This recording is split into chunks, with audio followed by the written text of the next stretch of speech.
YouTube channel में। और दोस्तों आज हम बात करेंगे एसएससी एमटीएस 2021 में जो पेपर कंडक्ट हो रहा है इसमें क्या कट ऑफ जा सकता है, क्या एक्सपेक्ट कर सकते हैं। कट ऑफ प्रीवियस का क्या कट ऑफ था, टीयर 1 में कितना कट ऑफ जाता है, टीयर 2 में क्या होता है।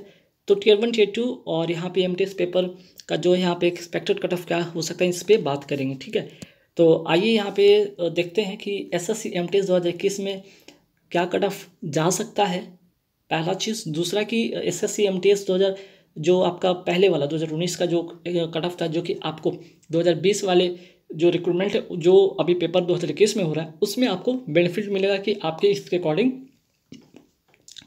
कट ऑफ का स्ट्रेटजी तैयार करना होगा। अगर आप प्रीवियस ईयर के कट ऑफ के अकॉर्डिंग अगर स्ट्रेटजी तैयार करते हैं तो डेफिनेटली सिलेक्शन होगा।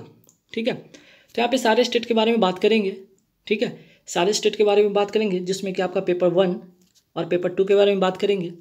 इसमें भी दो कैटेगरी के होते हैं, इसमें दो कैटेगरी के स्टूडेंट होते हैं। एक तो एज ग्रुप जिनका 18 से 25 होता है और दूसरा जिनका एज ग्रुप 18 से 27 होता है। ठीक है, क्योंकि वो पोस्ट जो होते हैं इसमें जो 18 से 27 वाले जो एज के होते हैं कैंडिडेट कुछ पोस्ट के लिए अप्लाई कर सकते हैं। ठीक है, बाकी 18 से 25 वाले तो सभी करते हैं, तो ध्यान रखिएगा। इसी के बारे में यहाँ पे बात करेंगे कि क्या कट ऑफ था प्रीवियस ईयर का। ठीक है, सबसे पहले जान लीजिए पेपर 1 जो कि 100 मार्क्स के होते हैं। ठीक है, निगेटिव भी होता है, 1/4 निगेटिव होता है ना, 1/4 आपका निगेटिव होता है, 100 मार्क्स के होते हैं। और दूसरा जो होता है पेपर 2 जो 50 मार्क्स का होता है और ये क्वालिफाइंग इन नेचर होता है, जस्ट क्वालिफाइंग इन नेचर होता है। लेकिन क्वालिफाइंग कहने का मतलब जो जिस आपके स्टेट में पेपर 2 में जो क्वालिफाइंग का जो होता है एक क्राइटेरिया तैयार होता है उसको फुलफिल तो करना ही होगा, है ना, तो ध्यान रखिएगा। तो जो 50 मार्क्स का होता है ये क्वालिफाइंग नेचर का होता है। इसका मार्क्स इस पर जो है मेरिट तो आपका पेपर 1 पे ही बनता है, लेकिन पेपर 2 पर तब बनेगा जब एक ही कैंडिडेट का अगर एक ही कैंडिडेट का स्कोर अगर सेम हो जाता है, वैसा कंडीशन में आपका जो होता है पेपर 2 का भी जो है जो होता है स्कोर के आधार पे मेरिट बनने में यहाँ पे बनाया जाता है, मेरिट इसके आधार पे भी बनाया जाता है। ठीक है, तो आइए फटाफट सारे स्टेट का देखते हैं कट ऑफ। और ये है आपका 2019 का टीयर 1 टीयर 2 का कट ऑफ मार्क्स है। आप देख सकते हैं पेपर 1 पेपर 2 में क्या कट ऑफ गया था, है ना। तो ये सबसे पहले हम बात करते हैं अंडमान एंड निकोबार आइलैंड 83.98718। ठीक है, पेपर 2 में आप देख सकते हैं कि क्या गया था, 50 आउट ऑफ 50 34। तेलंगाना देख लीजिए यहाँ पे आउट ऑफ 100 है। ठीक है, आउट ऑफ 100 84.45158। आंध्र प्रदेश का क्या गया था 92.04057। दिल्ली का देख लीजिए 86.18900। वहीं आप देख सकते हैं यहाँ पे तेलंगाना का आप देख लीजिएगा 18 से 27 एज वाले ग्रुप वाले 86.63725। राजस्थान का 91.4852। ठीक है, वहीं देख सकते हैं यहाँ पे 90.39416। ठीक है, दिल्ली का यहाँ पे 18 से 27 एज वाले देख सकते हैं 84.94246। उत्तराखंड का देख लीजिए 84.151,089। वहीं 18 से 27 वाले देख लीजिए एज वाले 85.44572। कर्नाटका 82.71448। 18 से 27 एज ग्रुप वाले देख लीजिए यहाँ पे 83.37807। केरला 86.79724 और 87.35774। और यहाँ पे देख सकते हैं कि जो टीयर 2 का देख सकते हैं हर स्टेट का एक मिनिमम जो है क्राइटेरिया जो था जिसको क्वालिफाइंग इन नेचर इसमें होता है मार्क्स लाना। ठीक है, तो देख सकते हैं क्या गया था। ठीक, चलिए केरला से तो हो गया बात। अब यहाँ पे झारखंड की बात करते हैं। झारखंड में देख लीजिए 89.67200। उड़ीसा 87.33836। वेस्ट बंगाल 85.50893। 82.14665। ठीक है, और यहाँ पे देख सकते हैं कि यहाँ पे आउट ऑफ 50 में जो था टीयर 2 का यहाँ पे मार्क्स देख लीजिए और 87.18279 18 से 17 एज ग्रुप वाले, है ना। 89.16705 वेस्ट बंगाल 83.62312 तमिलनाडु। ठीक, और हाँ, यहाँ पे एक चीज़ जान लीजिए, जितने भी अभी तक मैंने मार्क्स बताइए सब आफ्टर नॉर्मलाइजेशन है, ठीक है, नॉर्मलाइजेशन। तो ध्यान रखिएगा ये नॉर्मलाइजेशन होते हैं, ठीक है, क्योंकि पेपर काफ़ी शिफ्ट में होता है और काफ़ी दिनों तक ये पेपर चलता है, तो ये आफ्टर नॉर्मलाइजेशन से मार्क्स होंगे, ध्यान रखिएगा, ठीक है। ये रॉ मार्क्स नहीं, आफ्टर नॉर्मलाइजेशन मार्क्स है। दमन एंड दीव एंड गोवा का देख लीजिए, कट ऑफ क्या गया था 85.20046, 84.87613। गुजरात एंड दादर नगर हवेली का 83.26649, 83.57016। महाराष्ट्र का 81.49729, 83.15260। चंडीगढ़ का 96.36363। जम्मू कश्मीर का 91.08519, 90.35360। बाकी यहाँ पे पेपर 2 का देख सकते हैं क्या कट ऑफ था, ठीक। आइए इसके बाद हरियाणा की बात करते हैं।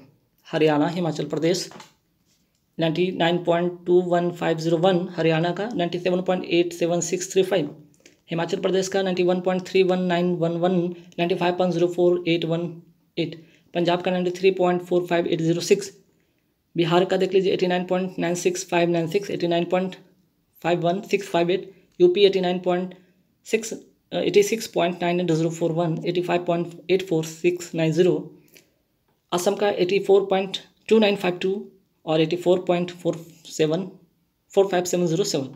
और बाकी यहाँ पे देख सकते हैं कि ये आपका T2 का कट ऑफ जो है यहाँ पे देख सकते हैं, ठीक। चलिए अब आते हैं मणिपुर, मेघालय की बात करते हैं। मणिपुर का देख लीजिए 18 to 27 एज ग्रुप वाले 86.16366। मेघालय देख लीजिए यहाँ पे 83.75821, 83.74995। नागालैंड 83.72532, त्रिपुरा 83.66635, छत्तीसगढ़ 84.81593, 84.35736। और मध्य प्रदेश का देख लीजिए 84.21762, 84.17221। तो गाइस ये तो रहा प्रीवियस ईयर का कट ऑफ। अब आप क्या कर सकते हैं, एक्सपेक्ट, ठीक है, एक्सपेक्टेड जो cut off, expected cut off की अगर हम बात करें 2020-21 के लिए, ठीक है, यहाँ पे आउट ऑफ 100, ठीक है, आउट ऑफ 100 में क्या जाएगा।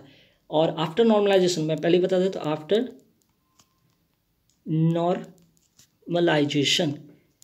नॉर्मलाइजेशन में क्या मार्क्स रह सकता है, ठीक है, क्या एक्सपेक्ट कर सकते हैं आउट ऑफ 100 में। जनरल कैटेगरी वाली ध्यान रखिएगा, आफ्टर नॉर्मलाइजेशन रॉ मार्क्स की बात मैं नहीं कर रहा हूँ, क्योंकि रॉ मार्क्स जो भी होगा, जिनका भी होगा, उसमें मान के चले कि 10, 12, 15 मार्क्स ऐड हो ही जाते हैं, है ना। तो अगर हम नॉर्मलाइजेशन से पहले की बात करते हैं, ठीक है, बिफोर नॉर्मलाइजेशन, यहाँ पे मैं लिख ही देता हूँ, बिफोर नॉर्मलाइजेशन और आफ्टर नॉर्मलाइजेशन क्या रह सकता है कट ऑफ, ठीक है।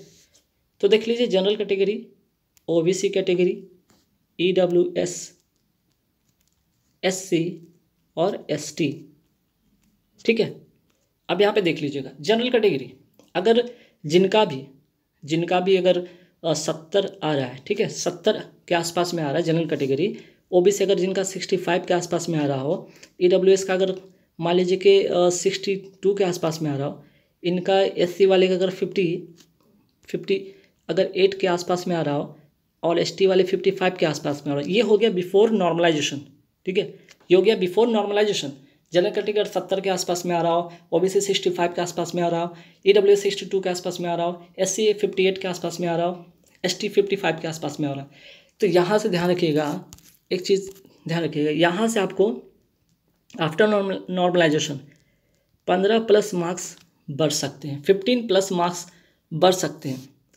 किन्हीं का 15 बढ़ सकता है, किन्हीं का 12 बढ़ सकता है, 10। ये तो आपकी एक्यूरेसी पर डिपेंड करता है, ठीक है, एक्यूरेसी पे डिपेंड करता है, आपको नंबर ऑफ वैकेंसीज पे स्टेट वाइज डिपेंड करता हो, आपके एज ग्रुप के अनुसार भी डिपेंड करता हो, तो बहुत सारे फैक्टर हो सकते हैं, ठीक है। आपके शिफ्ट वाइज जो है पेपर का जो लेवल है उसके अकॉर्डिंग हो सकता है। तो ये इतना तो मान के चलिए 15 से 20 मार्क्स के डिफरेंस बढ़ सकते हैं। अगर हम जनरल कैटेगरी के आफ्टर नॉर्मलाइजेशन देखें, तो जिनका भी 70 के आसपास में आ रहा हो, 68, 67 आ रहा हो, तो मान लीजिए कि उनका आफ्टर नॉर्मलाइजेशन मैं समझता हूँ कि 85 के आसपास में कट ऑफ जाना चाहिए, ठीक है। वही अगर नॉर्मलाइजेशन के बाद अगर हम इसका करें, ओबीसी का बात करें, तो 12-15 के आसपास में या 13 जो भी हो, तो मैं समझता हूँ कि यहाँ पे 78 के आसपास में, यहाँ पे 78 के आसपास में नहीं, थोड़ा सा नॉर्मलाइजेशन की अगर बात करें ओबीसी का, मैं समझता हूँ कि 80 के आसपास में, ठीक है, या मैं समझता हूँ कि 82 के आसपास में कट ऑफ जा सकता है ना, जिनका भी 15 या 12-15 के आसपास में भरेगा, ठीक है। तो यहाँ पे समय 82 के आसपास में बढ़ सकता है। वहीं EWS की बात करें तो 80 या 78, ठीक है, 78 के आसपास में आफ्टर नॉर्मलाइजेशन ये मार्क्स जा सकता है। SC कैटेगरी वाले का यहाँ पे 70 के आसपास में जा सकता है। वहीं ST कैटेगरी का अगर बात करें तो लगभग यहाँ पे 66 के आसपास में आफ्टर नॉर्मलाइजेशन जा सकता है।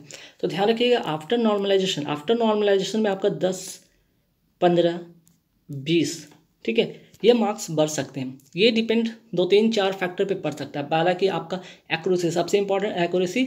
दूसरा कि एक्यूरेसी तो अच्छा है आपका 100%, तो सेकंड चीज़ क्या होना चाहिए, नंबर ऑफ अटैम्प्ट। आपने 100 में अगर अटैम्प्ट ही कम रखा है, मान लीजिए 60 ही रखा और 60 ही आपका जो है एक्यूरेसी 100% सही है, तो ठीक है, नॉर्मलाइजेशन में 10-12 बढ़ भी जाते हैं, तब भी आप कट ऑफ क्लियर नहीं कर पाएंगे।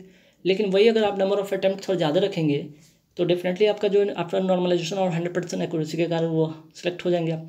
दूसरा डिपेंड करता है कि आपका जो है शिफ्ट वाइज डेट, हर शिफ्ट में हर डेट में अलग अलग क्वेश्चन का आना, लेवल का आना, ठीक है। एज भी फैक्टर करेगा, जिनका अगर सेम एज का सेम ग्रुप में अगर सेम कट ऑफ हो जाए तब भी डिपेंड करेगा आपको वहाँ पे मेरिट बनाते समय भी आपको वहाँ पे दिक्कत आ सकती है।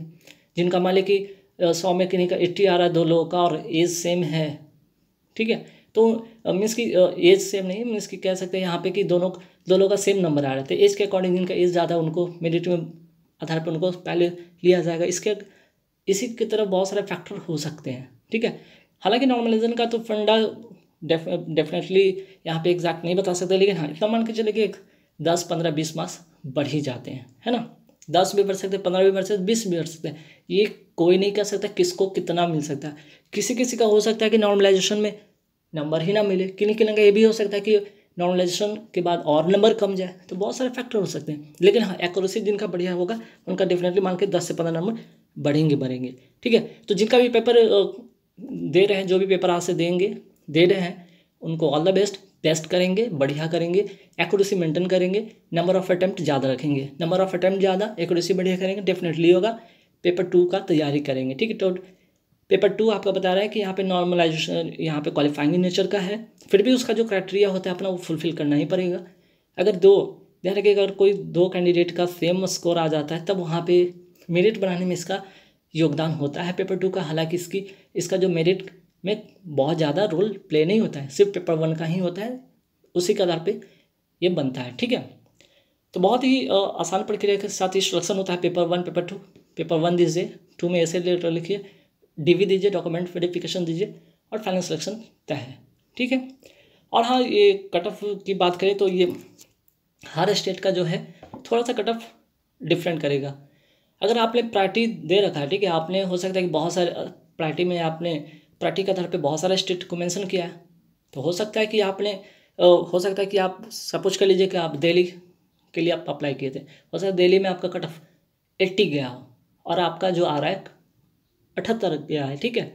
अगर आपने प्रायोरिटी सेट किया कि दिल्ली के बाद कोई दूसरा स्टेट में भी अगर आपका वहाँ पे अगर स्टेट के अकॉर्डिंग अगर आपका कट ऑफ क्लियर होता है तो आपको उस स्टेट में आपको रिक्रूटमेंट मिल सकता है, मीन्स वहाँ पे आपकी ज्वाइनिंग हो सकती है, ठीक है।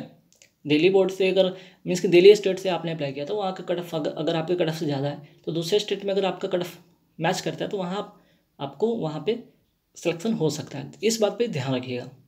लेकिन कहीं ना कहीं कोई ना कोई तो स्टेट से आप क्वालिफाई कर ही जाइएगा ना, लेकिन इतना मत रखिएगा आपका इतना भी कम कट ऑफ नहीं हो कि किसी भी स्टेट को आप क्वालिफाई नहीं कर रहे हो। अगर आपने प्रायोरिटी सेट कर रखा और किसी न किसी स्टेट में आपका क्वालिफाई हो रहा है तो आप उस स्टेट के लिए जा सकते हैं।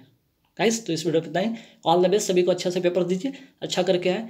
और हाँ, पेपर देने के बाद जिनका भी पेपर स्टार्ट हो चुका है, जो भी पेपर देने, वो अपने ज़रूर कमेंट बॉक्स में कमेंट करके अटेम्प्ट बताएंगे। कोई भी क्यूरी, कोई भी डाउट हो तो कमेंट करके पूछ सकते। Thank you very much.